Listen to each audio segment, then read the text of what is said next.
So last week I asked for some shooter suggestions and you guys came through. And so there's 3 that I played and I just kind of wanted to talk about those because they're kind of interesting. All in a different stage of what they are and where they are and how I'm approaching them. But so first, thank you very much. It was great. The 3 I'm going to talk about are ADACA, Selaco, and Trepang 2, or Trepang Squared, I believe.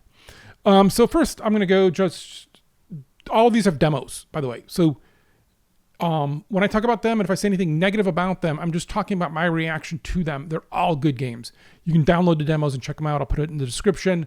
But they're all solid. Everybody has different takes for what they're looking for at the time. So this is why I was looking for something very specific at the time. And so that's kind of my reaction to them. So let's be clear on that, right? I'm not trying to bag on any of these games. They're all 3 of them were really good. So I'm going to start with Selaco though. So Selaco is in early access. And so this is the only game that is in early access. And I will admit it shows that. And that's great. That's awesome. That's what you want. But so for me, that means I will come back to this later. So I kind of played the beginning of it. It was really fun. I liked it a lot. I got a little lost. I had some map stuff I had to go back to. But I really wish Steam had an alarm that I could just click this one and say, remind me I own this game in 2 months because I want to come back and check it out. So I'm going to have to do that myself because I really do. Because I got a little lost. I felt like there's some backtracking, went online, saw some other people had the same kind of confusion. And some of that is just because it's early, right? And they're getting how they do some of this down, some of this story down. But it's more kind of also more of an RPG-ish kind of world, which also like you're interacting with a lot of stuff. And that always kind of throws me because I'm like, should I interact with this or not? I don't know. I'm just interacting with a lot of stuff. And that's fine because it makes the world feel alive. But for me, sometimes it's a little overwhelming. How they do the paper shuffle, I really like. I kept doing that. But so like, there's a lot of good stuff in here. Again, early access though, and you want them in early access to be rough. And it is a little rough at times. And so I'm really looking forward to where it goes and what comes from this. But for now, I'm putting it aside and saying, hey, I finished kind of the first whatever section or whatever encounter section. I didn't get that deep into it because I had that like, oh, I like this. I don't want to spoil this because I want to come back to it. And I think often for early access titles, that's an okay place to be. That is okay to say, hey, I like the idea of this. I like where they're going with this. I like a lot of kind of the push on it, but I'm going to come back to it. So next up is Trepang Squared. I think out of all of this is the one, probably the biggest game in the sense of team and everything. And so this was interesting to me. This was told to me that it was a fear, taking like the idea of how combat was in fear and running with that there. And it feels that way, but it feels like it's only the combat part of it. And so for me, this is a really hardcore, really intense game. It's a lot of shooty. Actually, the beginning's really nicely done. I kept feeling like, oh, I just snuck by, but I have the feeling that everyone just sneaks by. But, and then in the beginning I thought, well, can I even get hurt? I'm impervious. And then, yeah, you can.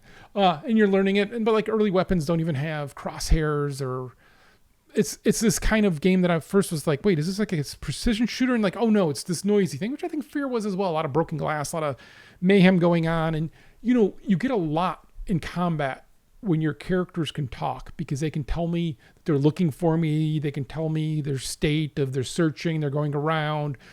Like that they're talking to somebody else means somebody else is alive. If they're talking on the radio only, that means they're the last person. Like there's a whole bunch of stuff like that, and this does it really well. The combat is fun. It does it really well, but it's very hardcore. It is very hardcore. And for me, I wanted something that broke it up a little bit more. I was looking for something that kind of integrated story and kind of a little bit more of what I'll get to in a second. But the combat itself and the AI here was really interesting and fun. So this is a game. And I always have games like this that are in the background that I will pick at. So I will finish this game, but I will finish this game like in 2 months because I will play it every couple of days for half hour or something, right? And that's fine. That's still a good game, right? But it's kind of a different approach to how I'll play this game and interact with it. But again, super fun. Really enjoyed the combat. It is hardcore. I did shoot some guy's head off. Felt good about that. I'm a bad person. And so then I'm going to get to ADACA, which is where I spent most of my time. It's finished the game. This is the only one that I finished completely. It was about 9 hours. And that 9 hours is pre-packed. So this game is cel-shaded, which is normally something that I'm like, but it works. It works. And I think it helps them build a lot of content, helps the solo developer build a lot of content. It is also something built out of asset packs. And occasionally it looks like it's something built out of asset packs in the sense of like, oh, I've seen this before, or like one of the creatures I've seen, or the boss. But like, you know what? This is what we should be wanting. This is what we should be desiring, because this takes all of these different elements. And in fact, at the end, they list the music and some of the other tools that they used. And like the music's really good. The developer is just really good at choosing the right things and combining them and creating a really special experience. And so like the little music that for the level starts and ends is just so good. It's just so good. So all the way through, this game is just really well done. So you get this essentially gravity gun on your arm.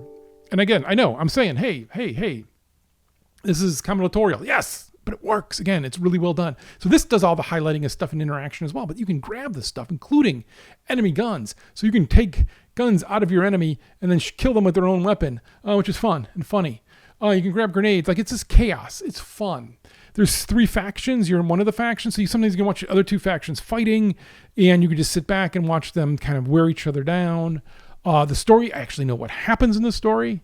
So I have played Tom Clancy Wildlands twice before I understood the story, because it's Mexicans in Bolivia and that makes no sense. It still doesn't really.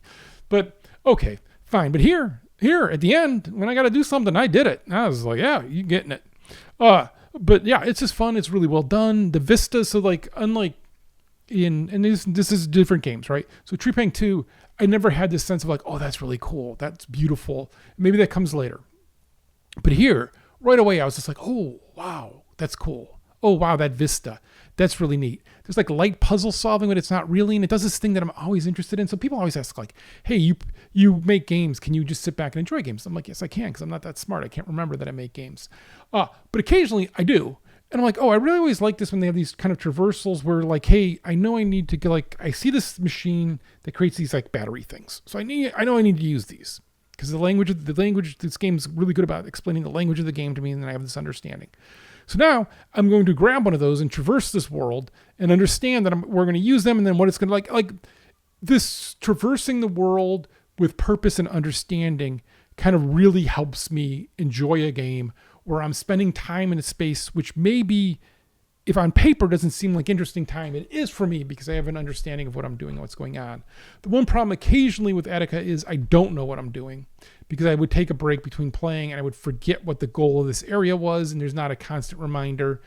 And that would have been helpful. Honestly, you never got stuck that long. And often then the characters did. Sometimes you have a sidekick with you, which is pretty funny and good. Sidekicks would sometimes race off, which actually, this is the thing in Treepang 2. Like sometimes the enemies I would swear, like pirouette across in front of me, which was just kind of funny. I don't know. But here, your AI companion would be like, oh, I hate that guy, I'm going to go get him. And you'd be like, all right, cool. And that was fun. And they can actually kill things. At first I was wondering, can they kill things? They can. But the world so the combat isn't just hardcore, it is also funny. Like, it will throw you in places where you're like, oh my God, I'm just around a bunch of explosive barrels, a la kind of some Half-Life stuff. But equally, who cares? It's funny and it's good and the payoff is good. There's a lot of times you get a weapon and you're like, oh, what's coming? And it's something funny. They give you some kind of some environmental stuff, which is funny as well. It's just really well done. It really is captivating that by the end, I think like the second last map, I'm doing something I've never done before, ever in a game, I don't think. And it's really fun and it's really good. And I'm intense and it's scary and I'm amped up and I know what to do and it's doing it. And then sometimes in the game, I think you just run. And it does a Half-Life thing where if you've ever gone back in Half-Life, like you'll be like, oh my God, there's so many choices. I'm going to go down this hallway though. This game does the same thing. So you go down that hallway and you're like, oh yeah, this is the right way to go. I'm going. And then you go like, oh, I'm going to reload that save. What was back there? And it's all just dead ends, right? Like it's just really well designed levels that make you think the world's bigger than it is. And it's leading you the right way. And there's a lot of indicators that way.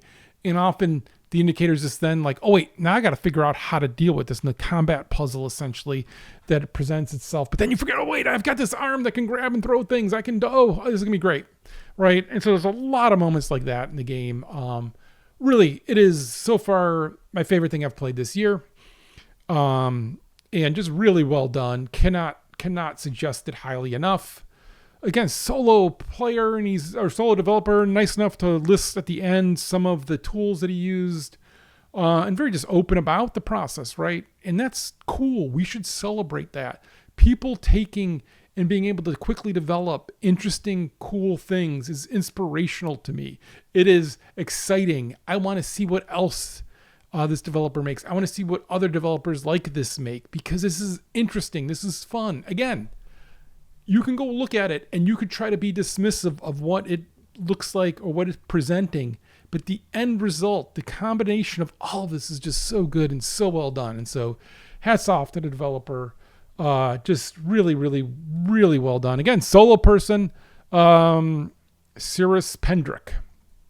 But yeah, just really well done, really good. All three, again, good. Check them out. There's some others that I kind of poked at a little bit, really didn't get that far on. I'm going to go back to and check them out a little bit more. But these were all really great, and thank you so much for the suggestions.